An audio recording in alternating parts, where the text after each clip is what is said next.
ಹಳ್ಳಿಯಲ್ಲಿ ಮಾರಾಟ ಮಾಡೋದು ಕೇಳಿದಾರೆ ಸರ್. ಹಳ್ಳಿಯಲ್ಲಿ ಮಾರಾಟ ಮಾಡೋದು 15,000 ರೂಪಾಯಿ ಕೇಳಿದ್ರು ಅವರು. ಹಳ್ಳಿಯಲ್ಲಿ ಕೇಳಿದ್ರೆ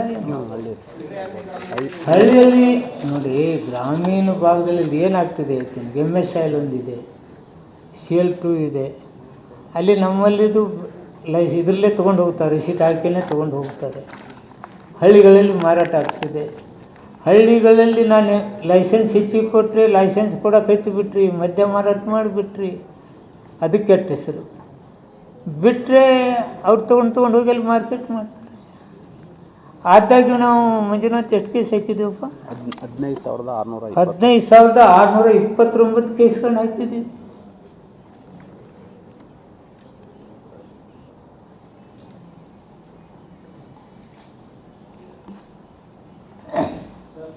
ನೀವು ಅಸೆಂಬ್ಲಿನಲ್ಲೇ ನೇರವಾಗಿ ಆರೋಪ ಮಾಡಿದ್ರಿ, ಯಾರು ನಿಮ್ಮ ರಾಜ್ಯ ಮದ್ಯ ಮಾರಾಟಗಾರರ ಸಂಘ ಅಂತ ಇದೆ, ಸಂಘ ಅಸ್ತಿತ್ವದಲ್ಲೇ ಇಲ್ಲ ಅಂತ ಸಂಘ ನನ್ನ ಆರೋಪ ಮಾಡಿದ್ದಾರೆ ಅಂತ. ನಿಮ್ಮ ಇಮೇಜ್ ಮೇಲೆ ಅದು ಎಫೆಕ್ಟ್ ಆಗಿದೆ ಅಂತ ಅನ್ಕೊಂಡಿದ್ರಿ, ನಿಮಗೆ ಏನು ಅನಿಸ್ತದೆ ಗೊತ್ತಿಲ್ಲ. ಅಂಥವ್ರ ಮೇಲೆ ಏನಾದರೂ ಕ್ರಮ ಆಗ್ತದ? ಅಧಿಕೃತವಾಗಿ ಯಾವುದಾದ್ರು ಸಂಘಟನೆ ಇದೆಯಾ ರಾಜ್ಯದಲ್ಲಿ? ನನಗೆ ಗೊತ್ತಿದ್ದಾಗೆ ನಾನು ಡಾಕ್ಯುಮೆಂಟ್ ಕೊಟ್ಟಿದ್ದೀನಿ. 20 ವರ್ಷದ ಹಿಂದೆ ಆದಂಥ ಘಟನೆ ಇದೆ. ಯಾವ ರಿಜಿಸ್ಟ್ರೇಷನ್ ಆಗಿದೆ, ಇಲ್ಲಿವರೆಗೆ ರಿನ್ಯೂವಲ್ ಆಗಿಲ್ಲ, ಅಡಿಕ್ಟ್ ಆಗಿಲ್ಲ, ಎಲೆಕ್ಷನ್ ಆಗಿಲ್ಲ, ಜನರಲ್ ಬಾಡಿ ಮೀಟಿಂಗ್ ಆಗಿಲ್ಲ, ಇದು ಅಸ್ತಿತ್ವದಲ್ಲಿಲ್ಲ ಅಂತೇಳಿ ಕೋಆಪರೇಟಿವ್ ಡಿಪಾರ್ಟ್ಮೆಂಟ್ ನನಗೆ ಕೊಟ್ಟಿದ್ದಾರೆ. ನನಗೊಬ್ಬನ ಮೇಲೆ ಅಲ್ಲ ಇದು, ಯಾವ ಮಂತ್ರಿಗಳು ಬಂದಾರ ಅವ್ರ ಮೇಲೆ ಎಲ್ಲರ ಮೇಲೆ ಮಾಡಿದ್ದಾರೆ. ಅಬಕಾರಿ ಮಂತ್ರಿ ಅವ್ರ ಕೈಯಾಗಿ ಸಿಗಲಾರ್ದು ಯಾರು ಇಲ್ಲ, ಅವ್ರ ಮೇಲೆ ಆರೋಪ ಮಾಡಲಾರ್ದೆ ಯಾವ ಈ ಸಂಘಟನೆಯವರು ಉಳಿದಿಲ್ಲ. ಆದರೆ ನಿಜ ಸ್ಥಿತಿ ಏನು? ನಾನು ಇಷ್ಟೆಲ್ಲ ಬದಲಾವಣೆ ಮಾಡಿದ್ದೀನಿ. ಇದು ಎಲ್ಲೆಲ್ಲಿ ಏನು ಸೋರಿಕೆ ಆಗ್ತೈತೆ, ಏನು ಭ್ರಷ್ಟಾಚಾರದ ನೆರಳು ಬರ್ತೈತಿ, ಅದ್ರ ಮೇಲೆ ಎಲ್ಲಿ ಬೀಳಬಾರ್ದು ಅಂತೇಳಿ ಇಷ್ಟೆಲ್ಲ ಬದಲಾವಣೆ ತಿಳ್ಕೊಂಡು ಬಂದಿದ್ದೆ. ಮತ್ತು ನಾನು ಆರೋಪ ಮಾಡಿದವ್ರು ರೂಢಿನ ಮಾಡ್ಕೊಂಡಿದ್ರೆ ನಾನು ಏನಾದರೂ ಕ್ರಮ ಆಗಬೇಕಲ್ವಾ? ಯಾಕಂದರೆ ಸುಮ್ಮನೆ ಆರೋಪ ಮಾಡುವಂಥದ್ದು ಯಾರೇ ಮಂತ್ರಿಗಳ ಮೇಲೆ ಮಾಡುವಂಥದ್ದು.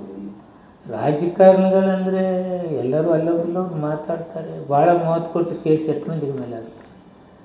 ಹಿಂದಿನವ್ರಿಗೆ ನಮ್ಮ ಅಬಕಾರಿ ಮಂತ್ರಿಗಳಿಗೆ ಕೇಸ್ಗಳು ಟ್ರಾನ್ಸ್ಫರ್ದಲ್ಲಿ ಮಂತ್ರಿ ದುಡ್ಡು ಹೊಡೆದ, ಅಧಿಕಾರಿಗಳು ದುಡ್ಡು ಹೊಡೆದು, ರಿನ್ಯೂವಲ್ದಾಗ ರೈತರು ಅಂಗಡಿಯವ್ರು ತೊಂದರೆ ಕೊಡ್ತಾರೆ.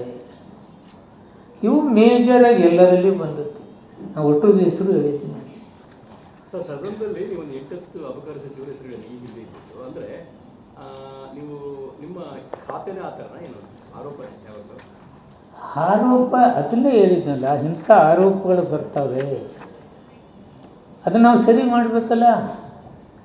ಯಾರಿದು ಕೈ ಹಾಕಲಿಲ್ಲ, ಸರಿ ಮಾಡಿದರೆ ಇಷ್ಟು ನಾನಿದ್ದಾಗ ಇದು ಬರ್ತಿರಲಿಲ್ಲ. ಈ ಸರಿ ಮಾಡೋ ಕೆಲಸ ನಾನು ಮಾಡಿದ್ದೀನಿ. ಎದೆದಕ್ಕೆ ಬರ್ತಾವೆ ಅನ್ನೋದು ನಂದು ಒಟ್ಟರದು ಓದಿದ್ದೀನಿ. ನಾನು ಸೆಷನ್ದಲ್ಲಿ ಯಾರ್ಯಾರು ಏನೇನು ಮಾತಾಡಿದರು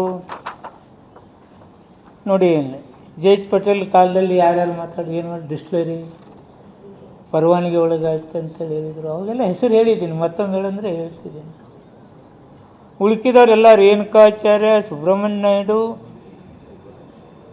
ಯಾರ್ಯಾರಾಗಿದ್ದಾರೆ ಎಲ್ಲರದು. ನಾನು ಯಾವುದು ನಮ್ಮ ಪಾರ್ಟಿ ಅದು ಹಿಡ್ಕೊಂಡು ಎಲ್ಲರದು ಎಲ್ಲೆಲ್ಲಿ ಕೆಲಸ, ಎಲ್ಲೆಲ್ಲಿ ಆರೋಪ ಬರ್ತೈತೆ ಅಂತ ಟ್ರಾನ್ಸ್ಫರ್, ರಿನ್ಯೂವಲ್ ಆ್ಯಂಡ್ ಲೈಸೆನ್ಸ್, ಇವನು 3ಕ್ಕೂ ಕಡಿವಾಣ ಹಾಕಿದ್ದೀವಿ. ಅಧಿಕಾರಿಗಳನ್ನು ನಾವು ರೆಗ್ಯುಲರ್ ಇಟ್ಟಿಲ್ಲ. 5 ವರ್ಷ ಇಲ್ಲಿ ಬೆಂಗಳೂರಾಗಿರೋರ್ನ ಹೊರಗೆ ಹಾಕ್ತಕ್ಕಂಥ ಕೆಲಸ. ಈ ಹೊಸ ಸಿಸ್ಟಮ್ ತಂದಾಗ ಕೆಲವು ಆರೋಪಗಳು ಬರ್ತವೆ. ಯಾಕಂದರೆ ಯಾವುದಕ್ಕಿಂತ ಭಾಳ ಮಂದಿ, ಕೆಲವು ಮಂದಿಗೆ ತೊಡಕುಗಳು ಆಗ್ತವೆ.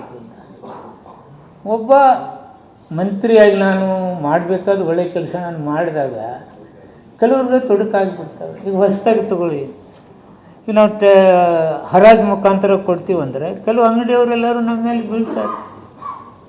ಇದ್ದ ಅಂಗಡಿಗೆ ತೊಂದರೆ ಮಾಡ್ತಾನೆ ತಿಮ್ಮಪ್ಪರು ಅಂತೇಳಿ ನನ್ನ ಮೇಲೆ ಬೀಳ್ತಾರೆ, ನನ್ನ ಮೇಲೆ ಪ್ರತಿಭಟನೆ ಮಾಡ್ತಾರೆ, ನಮ್ಮ ಮೇಲೆ 1 ಹೇಳಂದರೆ 100 ಹೇಳ್ತಾರೆ. ಬಟ್ ಹೆಚ್ಚೆ ಗೌರ್ನಮೆಂಟ್ ಸುಧಾರಣೆ ತರಲಿಲ್ಲ ಅಂದರೆ ನಾವು ಅದಕ್ಕೆ ಹೆದರ್ಕೊಂಡು ಕೂತ್ಕೊಂಡಂಗಾಗುತ್ತೆ. ಸುಧಾರಣೆ ತರೋದ್ರಂತ ಪ್ರಯತ್ನ ಮಾಡೋಣ. ಅವ್ರದ್ದು ಯಾರಾದರೂ ತೊಂದರೆಗಳಿದ್ದರೆ ನನ್ನ ಹತ್ರ ಬಂದು ಚರ್ಚೆ ಮಾಡಲಿ. I am ready to solve the problem. ನನಗೇನಾಗಬೇಕಾಗಿದೆ, ನಾನೊಬ್ಬ ಸರ್ಕಾರದಲ್ಲಿ ನಾನೊಬ್ಬ ಮಂತ್ರಿಯಾಗಿ ಯಾವ ಖಾತೆ ನಿಭಾಯಿಸ್ತೀನಿ ಅದನ್ನು ಸಮರ್ಥವಾಗಿ ನಿಭಾಯಿಸಬೇಕು. ಸರ್ಕಾರಕ್ಕೆ ಒಳ್ಳೆಯ ಹೆಸರು ಬರಬೇಕು, ಜನತೆಗೂ ಇದರಿಂದ ಕೆಟ್ಟ ಪರಿಣಾಮ ಬೀರಬಾರ್ದು.